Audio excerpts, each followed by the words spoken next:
It is really good to be with you this week. I enjoy getting invited to come, especially at camp meetings, and I love the chance to get to do them. I have to confess, though, I always feel a little bit insecure. In part, so I told you a little bit about my family history.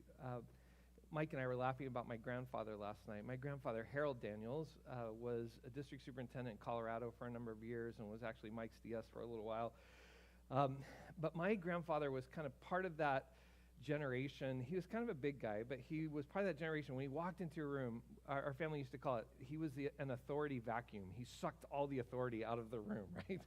And my grandfather was really an evangelist. I mean, he was a pastor, but he was really a weekly evangelist. And he had so much authority that when he would get to the end of a service, he would just say, somebody needs to pray. And you were so terrified, you knew it was you, right? Like, my grandfather could fill the altar like crazy. And I have always been somewhat insecure because I am much more a teacher. So I've spent 30 years in ministry really between two places.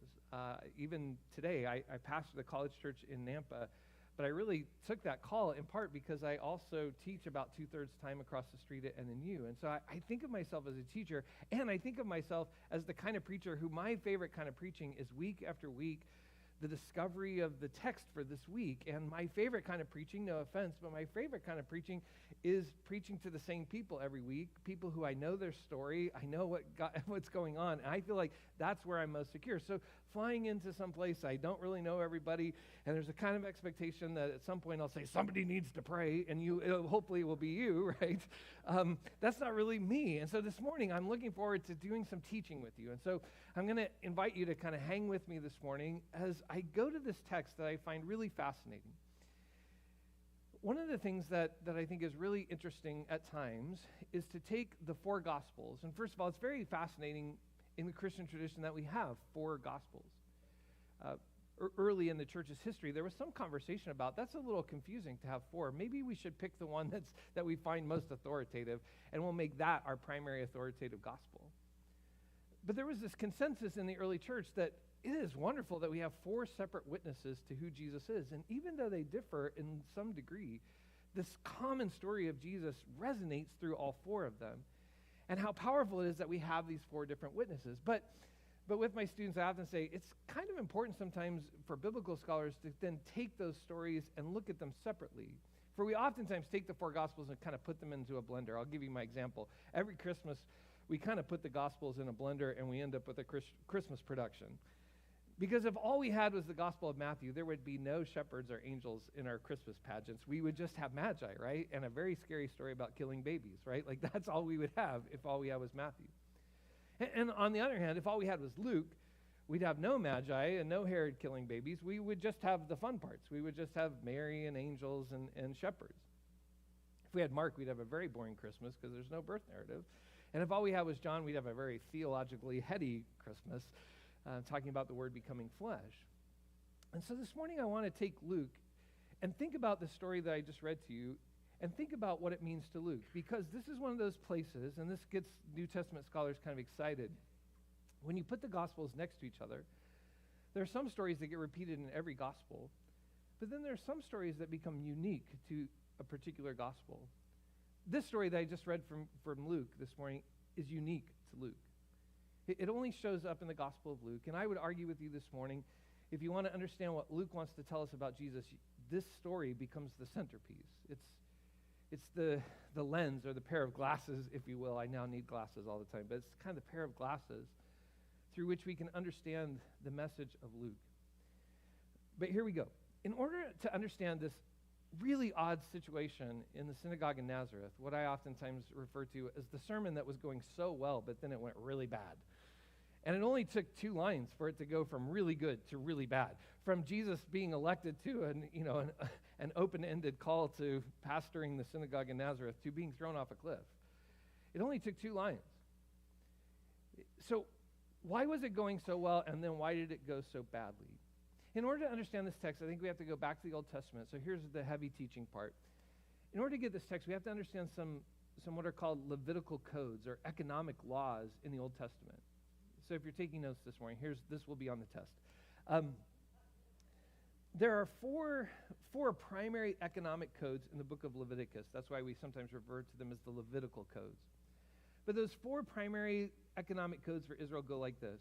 One, every minister in the room hopes you're familiar with. The first one is tithing, that we take everything that we have and we take 10% of it.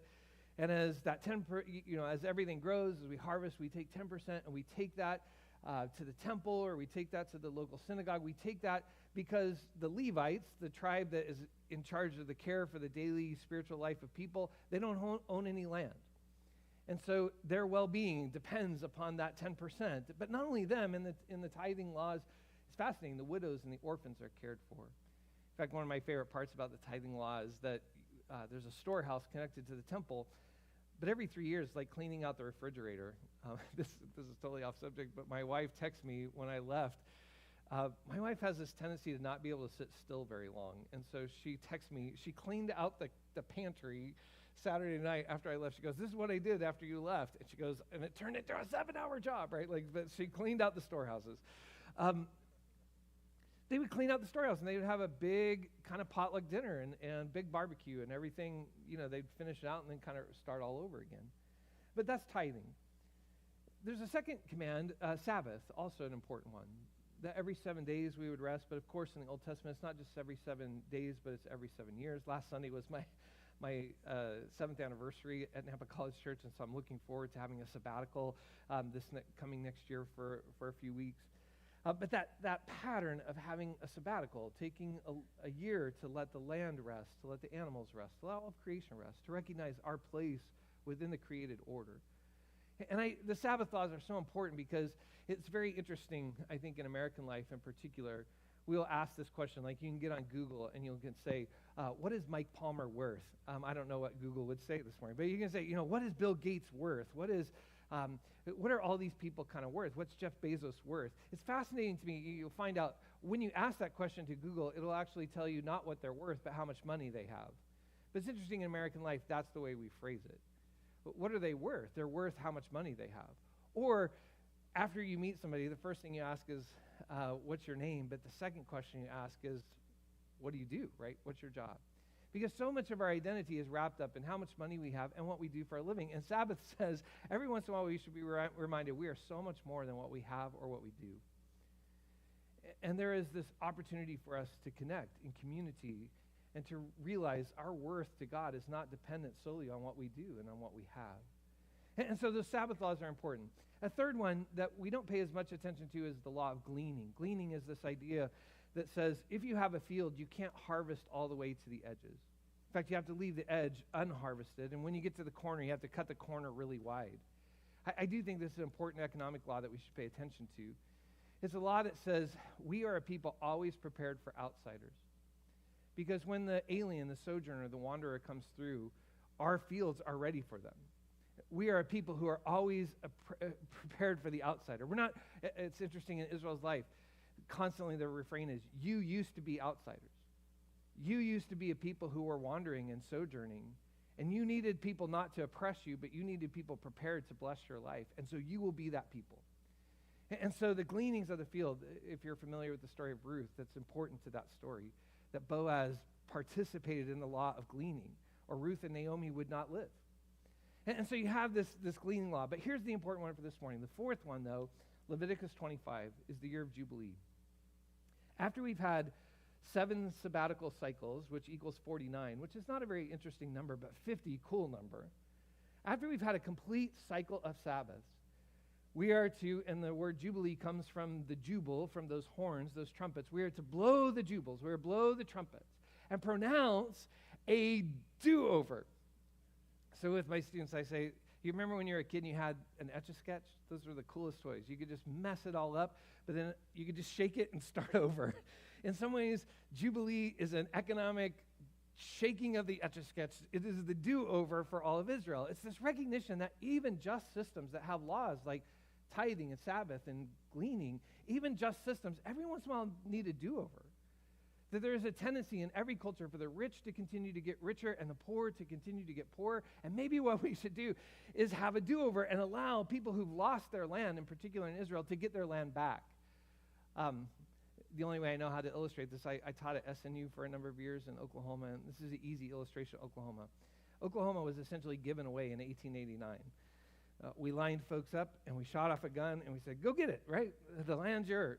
Now, there's a lot of history behind actually getting the land first to give it away, but that's for another sermon. But when they shot off the gun, there were some people who waited, and there were some people who snuck out, right, and claimed land ahead of time. Those were called the Sooners, which, by the way, is the mascot for the University of Oklahoma. And if you know their history, pretty good mascot. Anyway, so they went out and they grabbed land ahead of time, right? Well, that's, historically speaking, not that long ago, right? 133 years, if my math is right, 133 years ago. But none of those families, or very few of those families, continue to own that property. What happens? Well, read John Steinbeck. The Dust Bowl era comes along, and folks have to move to pick oranges in California. The oil boom hits, and one guy has a well on his land and buys up everybody's land, right? But in an economic culture in which land is the only source of well-being, Jubilee recognizes sometimes we just kind of need a do-over. And we need people to be able to inherit their ancestral land back and have an opportunity to start afresh and anew. It's a powerful law. Now, if you're still with me, the challenge of that is Israel was very faithful in tithing, very faithful in Sabbath observance. It was such a key part of their identity. Very faithful in participating in gleaning. But as far as we know, Israel never enacted the year of Jubilee. Now, you don't have to be a brain surgeon to figure out why. Well, because it's very difficult for people who have things to want to give that back. It's very difficult for those who have much to be able to kind of say, well, okay, we'll have a do-over and we'll give you that back. Like, this is really difficult to do. And what's fascinating then is as Israel goes into exile, and later then Judah goes into exile in Babylon, the prophets begin to say, the reason we wound up in exile is because we were not obedient to the law. And for some of the prophets, one of the major laws that caused this is that we were not obedient to Jubilee. And so, interestingly, when the people of God, when Judah goes into exile in Babylon, and then